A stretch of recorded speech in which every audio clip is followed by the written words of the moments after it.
El contrato social es el libro escrito por el filósofo Juan Jacobo Rousseau en 1762, extracto de otras investigaciones de tipo social y político sobre eternos discursos entre las ciencias y las artes. Esta obra nace de la necesidad de analizar el origen, los fundamentos de la desigualdad entre los hombres.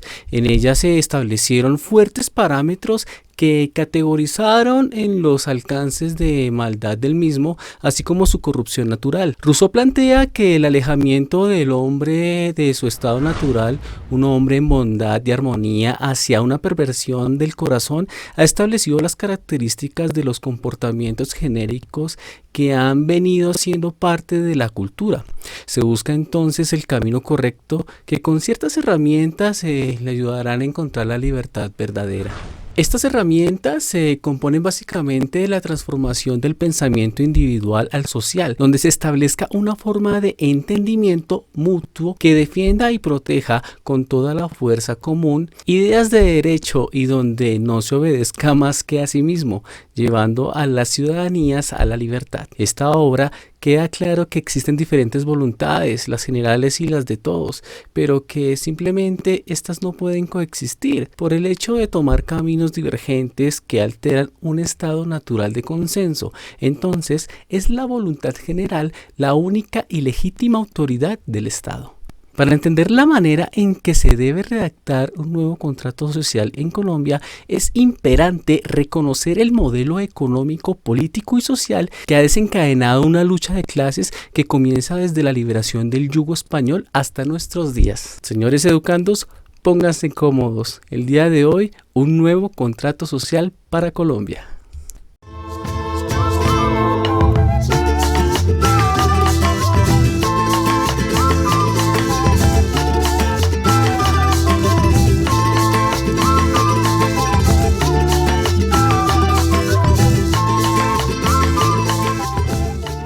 Por siglos, las sociedades en estado de indefensión y temor obedecieron a las monarquías absolutas. El pueblo estaba sometido a las voluntades ambiciosas de los monarcas, llevándole a la crisis económicas y financieras, a la desigualdad social, la frustración de los sectores intelectuales y una serie de malas decisiones políticas que les acarrearon una crisis de hambre. Siendo estas situaciones cargas muy difíciles de sobrellevar, en Francia, por ejemplo, hombres, mujeres, ancianos e inclusive niños saldrían a las calles a morir ante las espadas de los soldados de Luis XVI.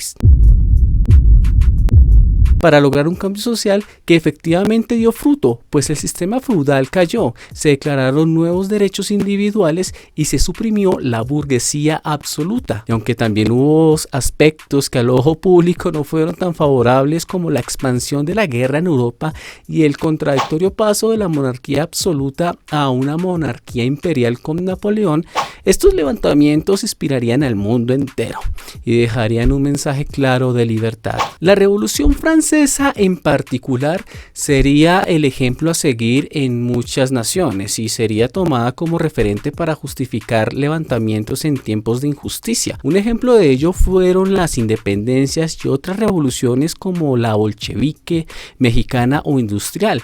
En esta última el impacto fue muy grande, ya que ante las demandas de los trabajadores se logró el predominio de las residencias urbanas, la libertad personal de los ciudadanos, la libre competencia, en definitiva, elevaron el nivel de vida. Pero al igual que en todas las revoluciones, no todo fue color de rosa. La tecnificación de la industria causó el crecimiento del desempleo, lo que conllevó a que los trabajadores destruyeran las máquinas de sus antiguos jefes, lo que da inicio claro a la lucha de clases.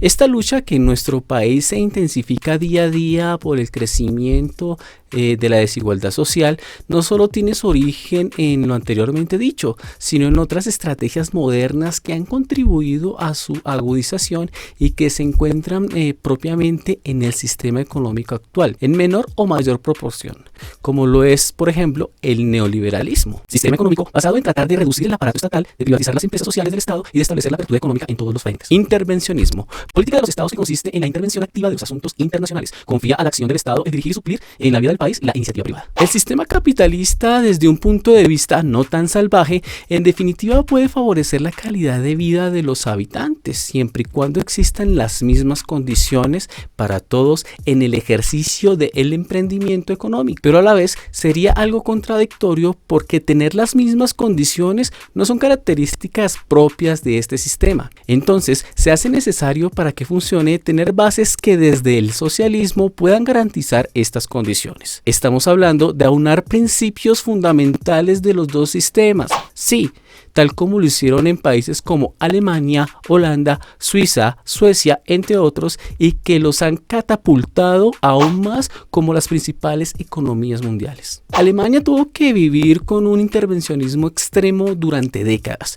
Después de la Segunda Guerra Mundial, por un lado, el Plan Marshall, que pretendía sacar adelante al pueblo alemán y que a pesar de sus fundamentos, entre ellos el saqueo, que favoreció el crecimiento económico de los Estados Unidos, permitiendo la aparición del famoso sueño americano, que eso sería material para otro video, aportó en cierta manera al crecimiento económico alemán, con la mayoría de ancianos, mujeres y niños que ladrillo a ladrillo reconstruyeron el país. Por el otro lado, los fundamentos debilitados del socialismo de Lenin, que solo llevó a Alemania a un socialismo moderado que ralentizó cualquier intento de industrialización o avance económico. Esto no era nada nuevo para el país, que desde 1871 ya tenía disputas entre estos métodos económicos.